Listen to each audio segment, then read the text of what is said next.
New ইয়র্কে ডিম বৃষ্টির উত্তেজনা এখনো চলছে। মামলা করেছেন এনসিপির সদস্য সচিব আক্তার হোসেন। ডিম মেরেছেন নিউ ইয়র্কে, অথচ একজনকে অ্যারেস্ট করেছে বাংলাদেশে। এমন উত্তেজনার মধ্যে বিতর্ক দেখা দিয়েছে অধ্যাপক ইউনূসের সফর সঙ্গীর বিশাল লটবহর নিয়ে। প্রশ্ন উঠেছে, অধ্যাপক ইউনূস যতজনকে নিউ ইয়র্কে নিয়ে গেছেন তারা যদি একসাথে হাডসন নদী দেখতে যান তাহলে কয়টি লাইন বা কাতার করতে হবে?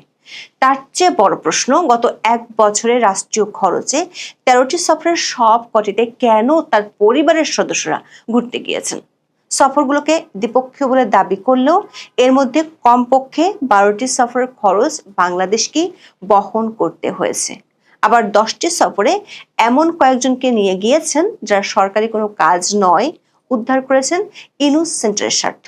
প্রতিটি সফরে এত লটবড় খরচ যখন রাষ্ট্রীয় কোষাগার থেকে যাচ্ছে, তখন প্রশ্ন উঠেছে 2024 নিউ ইয়র্ক থেকে 2025 নিউ ইয়র্ক পর্যন্ত অধ্যাপক ইউনূসের 13টি সফরে বাংলাদেশের প্রাপ্তি কি?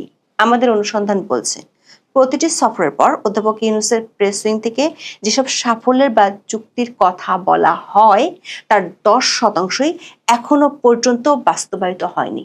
সবশেষ যে জাতিসংঘের সম্মেলনে যোগ দিতে গেছেন সেখানে কমপক্ষে 12 কোটি টাকা খরচ করবেন অধ্যাপক ইউনূস। সে সফরে এখনো পর্যন্ত কি অর্জন করলো বাংলাদেশ, যেগুলো না হলে বাংলাদেশের মহাভারত অশুদ্ধ হয়ে যেত? বিস্তারিত জানতে চলুন যাওয়া যাক বিশ্লেষণে।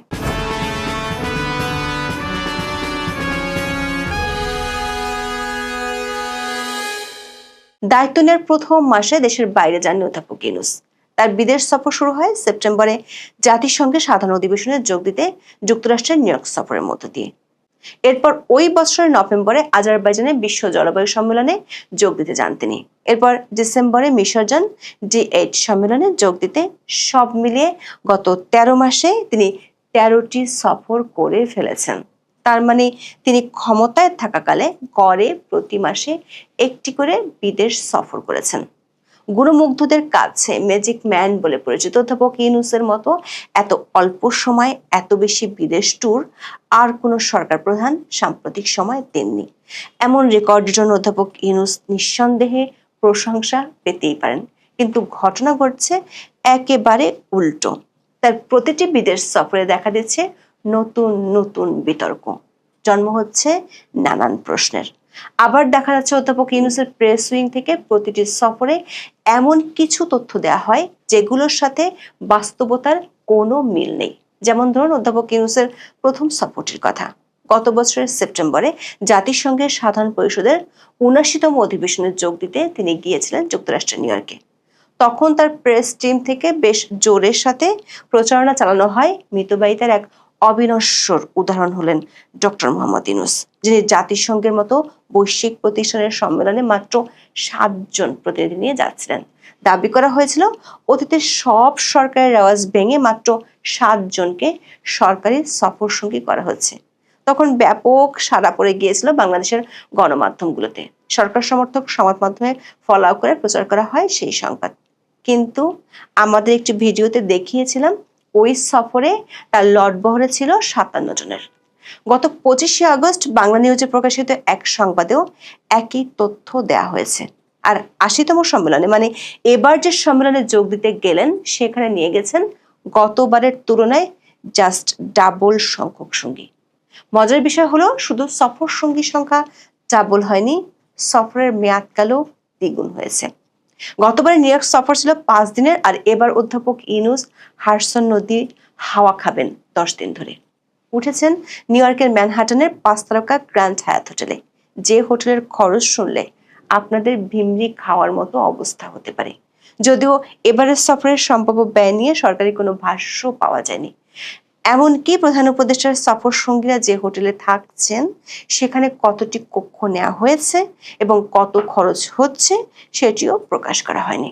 ম্যানহাটনের গ্র্যান্ড হায়াত হোটেলের, যেখানে বিভিন্ন দামে বিভিন্ন কক্ষ রয়েছে, এর মধ্যে সবচেয়ে বিলাসবহুল প্রেসিডেন্সিয়াল সুইটের প্রতি রাতের ভাড়া প্রায় $1000, বাংলাদেশি টাকায় 1,50,000 থেকে 1,90,000 টাকা। আর সবচেয়ে কম দামি ডিলাক্স কিং রুমের ভাড়া সর্বনিম্ন 39,000 থেকে শুরু করে 59,000 টাকা। এই ভাড়ার মধ্যে ট্যাক্সও অন্তর্ভুক্ত। যদি ধরে নিই ডক্টর ইউনূস সহ সফর সঙ্গীদের সবাই গ্র্যান্ড হায়াতের সবচেয়ে কম দামি কক্ষে রাত কাটাচ্ছেন, তাহলেও 10 দিনে পুরো দলের জন্য হোটেল খরচ দাঁড়াবে 4 কোটি টাকায়। আর মাঝারি মানের কক্ষে থাকলে তা 6 কোটি টাকা ছাড়িয়ে যাবে। ঢাকা থেকে নিউ ইয়র্কের রিটার্ন টিকিট প্রতি জনে পড়ে কমপক্ষে 2,75,000 টাকা। দর্শক, এটি ইকোনমি ক্লাসের, তার মানে এয়ার ফেয়ারও খরচ হচ্ছে 3 থেকে 4 কোটি টাকা। সাথে আছে নিউ ইয়র্কের দামি খাবারের খরচ। সব মিলিয়ে কমপক্ষে 12 থেকে 15 কোটি টাকা খরচ পড়ছে অধ্যাপক ইউনূসের এবারের সফরে। প্রশ্ন হলো, ডিম খাওয়া আর তার জন্য মামলা করতে এত টাকা কি খরচ করার আদৌ দরকার ছিল? এবারের সফরে তার সঙ্গী হয়েছেন বিএনপি, জামাত এবং কিংস পার্টি এনসিপির 6 নেতা।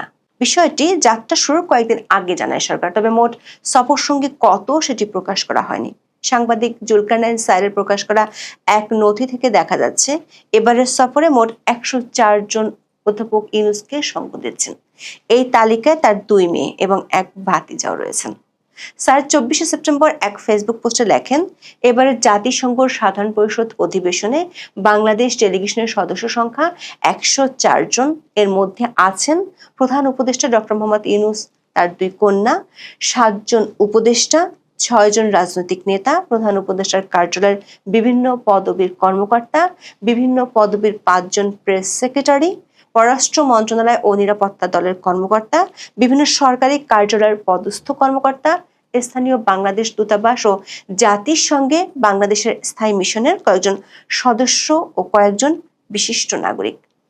দর্শক, এই তালিকা থেকে দেখা যায় এবার নিজের প্রেস উইং এর 5 জন সহ মোট 40 জনের নাম রয়েছে প্রেস অ্যান্ড মিডিয়া উইং ক্যাটাগরিতে। এর মধ্যে ডক্টর ইউনূসের ভাতিজা অপূর্ব জাহাঙ্গীরও আছেন। ডেপুটি প্রেস সেক্রেটারি হিসেবে প্রধান উপদেষ্টার প্রেস উইং এ চাকরি করছেন অপূর্ব। সফর সঙ্গীর তালিকার শুরুতে আছে অধ্যাপক ইউনূসের 2 মেয়ে দিনা আফরোজ ইউনূস এবং মনিকা হেলেনা ইউনূসের নাম। এর মধ্যে দিনা আফরোজ আগের 12টি সফরেও প্রধান উপদেষ্টার সঙ্গে ছিলেন। 2024 সালে জাতিসংঘে প্রথম সফরের সময় তিনি রাষ্ট্রের খরচে উড়ে যান নিউ ইয়র্কে। দ্রিকের শহীদুল আলম গতবারও জাতিসংঘ সম্মেলনে সফরে গিয়েছিলেন রাষ্ট্রীয় খরচে, এবারও বাদ পড়েননি। এই শহীদুল আলম অধ্যাপক ইউনূসের সাথে 8টি সফরে গিয়েছেন এই পর্যন্ত। ঠিক কী কারণে বা কোন যোগ্যতায় তিনি এতগুলো সফর রাষ্ট্রীয় খরচে করেছেন, সে প্রশ্নের উত্তর আমাদের অজানা। প্রশ্ন উঠেছে, প্রতিবার কেন সরকারের টাকায় নিজের আত্মীয় পরিজনকেও বিদেশ ঘুরিয়ে দেখাচ্ছেন স্বচ্ছতার স্বপ্ন দেখানো ডক্টর ইউনূস? সরকারের কোনো পদ না থেকেও জাতিসংঘে ইউনূস কোনাদের কি কাজ, সে প্রশ্ন উঠেছে। ফেসবুকে ছড়িয়ে পড়া একটি ছবিতে দেখা গেছে শাড়ি পরে হাস্যোজ্জ্বল মুখে ফটো সেশন করছেন ডক্টর ইউনূসের কন্যা এবং ঘনিষ্ঠজনেরা। এবারে সফর সঙ্গীদের মধ্যে তালিকা পর্যালোচনা করলে স্পষ্ট বোঝা যায় মিত্র এবং অনুগত অনেকেই হাডসন নদীর তীর দেখাতে নিয়ে যাওয়া হয়েছে। প্রেস উইং এর প্রায় সবাইকে নেয়ার পাশাপাশি বিপুল সংখ্যক নতুন সরকারপন্থী সাংবাদিকেরাও জায়গা পেয়েছেন প্লেনে। গতবারের সফরে প্রেস উইং এর 3 জন সহ সংবাদকর্মী ছিলেন 10 জন। এবার সংবাদ সংশ্লিষ্ট সফর সঙ্গীর সংখ্যা পৌঁছেছে 40 জনে। প্রশ্ন হলো, প্রায় গোটা প্রেস উইংকে উড়িয়ে নেওয়ার পরেও এত সাংবাদিকের কি প্রয়োজন নিউ ইয়র্কে, তাও আবার সরকারি খরচে? তবে এমন প্রশ্নকে খুব একটা ভালো চোখে দেখছে না সরকার। নিউ ইয়র্কে এক সাংবাদিক জানতে চেয়েছিলেন প্রেস উইং এর 5 জনের আসার কি দরকার ছিল। প্রশ্ন শুনে বেজায় চটে যান deputy press secretary Abul Kalam Azad Majumdar. কুঞ্চিত ভ্রু নিয়ে জানিয়ে দেন অবশ্যই দরকার ছিল, আর তাকে থামিয়ে দিয়ে প্রেস সচিব ওই সাংবাদিককে বলেন, দরকার ছিল কি ছিল না সেটা তো আপনার বিষয় না, সরকার প্রধান মনে করেছেন বলেই সবাই এসেছে। প্রেস উইং এর সবাইকে কেন প্রকাশ্যে দেখা যাচ্ছে না, এমন প্রশ্ন জবাবে সরকারের সোশ্যাল মিডিয়া অ্যাক্টিভিটি দেখার পরামর্শ বাতলে দেন প্রেস সচিব। দর্শক, প্রথমবার জাতিসংঘ সফরে প্রধান উপদেষ্টাকে যতটুকু গুরুত্বপূর্ণ বৈঠকে অংশ নিতে দেখা গেছে, এবার তেমন কিছু দৃশ্যমান নাই। বিভিন্ন দেশের সরকার ও রাষ্ট্রপ্রধানদের সম্মানে ডোনাল্ড ট্রাম্পের দেয়া নৈশভোজে অংশ নেয় এখন পর্যন্ত সবচেয়ে বড় ঘটনা। তবে সেই অনুষ্ঠানে যুক্তরাষ্ট্রের প্রেসিডেন্টের কাছাকাছি যাওয়ার সুযোগও হয়নি ডক্টর ইউনূসের। 3 দিনে তিনি যেসব দেশের নেতাদের সঙ্গে বৈঠক করেছেন তাদের মধ্যে ইতালির প্রধানমন্ত্রী জর্জিয়া মেলোনি এবং পাকিস্তানের প্রধানমন্ত্রী শাহবাজ শরীফ সবচেয়ে উল্লেখযোগ্য নাম। ফলে প্রশ্ন উঠেছে, বিশাল বহর নিয়ে যুক্তরাষ্ট্র ভ্রমণ থেকে কি পেতে যাচ্ছে বাংলাদেশ? বিএনপি মহাসচিব মির্জা ফখরুল ইসলাম আলমগীর সহ 3 দলের 6 নেতার নিউ ইয়র্কে গিয়ে কি কাজ? দর্শক, কিছুদিন আগে নিজের 11 নম্বর রাষ্ট্রীয় সফরে বিলাস বহর নিয়ে লন্ডন ঘুরে এসেছেন প্রধান উপদেষ্টা। তখন আমরা একটি ভিডিওতে দেখিয়েছিলাম সে সফরের জন্য 5.5 কোটি টাকা খরচ করেছিলেন অধ্যাপক ইউনূস। সেই সফরে আগে সরকারিভাবে বিশাল গুরুত্বের কথা প্রচার করা হলেও পরে বেরিয়ে আসে তারেক রহমানের সঙ্গে বৈঠক করাই ছিল মূল উদ্দেশ্য। সেই সঙ্গে সঙ্গী ছিলেন 39 জন। তাদের সবাই অবস্থান করেন লন্ডনের অন্যতম ব্যয়বহুল দ্য হোটেল ডরচেস্টারে। তখন প্রধান উপদেষ্টা সহ সফর সঙ্গীদের জন্য মোট 37টি কক্ষ ভাড়া করা হয়। 4 রাতের জন্য এতে ব্যয় হয় 2,10,325 ব্রিটিশ পাউন্ড বা প্রায় 3,50,00,000 টাকা। সর্বোচ্চ ব্যয়বহুল কক্ষটিতে ছিলেন ডক্টর মোহাম্মদ ইউনূস। সেটির প্রতি রাতের ভাড়া 10 লাখ টাকা, অর্থাৎ তার কক্ষেরই বিল এসেছিল 40 লাখ টাকা। এছাড়া লন্ডনে বাংলাদেশ বিমানের সরাসরি ফ্লাইট থাকার পরেও ডক্টর ইউনূস ও তার দল ভ্রমণ করেন এমিরেটস এয়ারে। ওই এয়ারলাইন্সের ফার্স্ট ক্লাস ও বিজনেস ক্লাসের ভাড়া বিমানের তুলনায় অনেক বেশি। সে সফরটা বেশ লজ্জায় ফেলেছিল অধ্যাপক ইউনূসকে, কারণ বহু চেষ্টা করেও তিনি ব্রিটেনের প্রধানমন্ত্রী কেয়ার স্টামারের সাক্ষাৎ পাননি। দর্শক, গাল গল্পের ম্যাজিক বাণী ক্ষমতা আসার পর থেকেই দিয়ে যাচ্ছেন অধ্যাপক ইউনূস ও তার টিম। ক্ষমতায় আসার 1 সপ্তাহের মধ্যে ফেসবুকে ভাইরাল ভিডিওতে দেখা যায় জ্যামের মধ্যে দাঁড়িয়েছিল তার গাড়ি বহর। এমন দৃশ্যে উঠেছিল প্রশংসার ঝড়। কয়েকদিন না যেতেই শুরু হয় রাস্তা বন্ধ করে চলাচলের পুরনো দৃশ্য। এমনকি ইদানিং পুলিশ কর্মকর্তাদেরও যাতায়াতের সময় রাস্তা বন্ধ রাখার খবর আসছে। একইভাবে শুরু থেকেই বিদেশ সফর নিয়ে বহু উজির নাজির মারার গল্প হাজির করা হয়েছে, কিন্তু আজারবাইজান ও কাতারের সফর ছিল ইউনূস সেন্টারের কল্যাণের জন্য, অথচ টাকাটা গেছে রাষ্ট্রীয় কোষাগার থেকে। সমানতালে চলছে বিশাল বহর নিয়ে বিদেশ সফরের প্রতিযোগিতা। আত্মীয় স্বজন থেকে শুরু করে নিজের প্রতিষ্ঠানের কর্মী বন্ধু সবাই ঘুরছেন রাষ্ট্রের টাকায়। এই দলে ইদানিং যুক্ত হচ্ছেন সরকারের সমর্থক দলের ছোট বড় নেতারাও। এখন এ পর্যন্ত। সবাই ভালো থাকুন, সুস্থ থাকুন, নিরাপদে থাকুন। দেখা হবে আগামী পর্বে।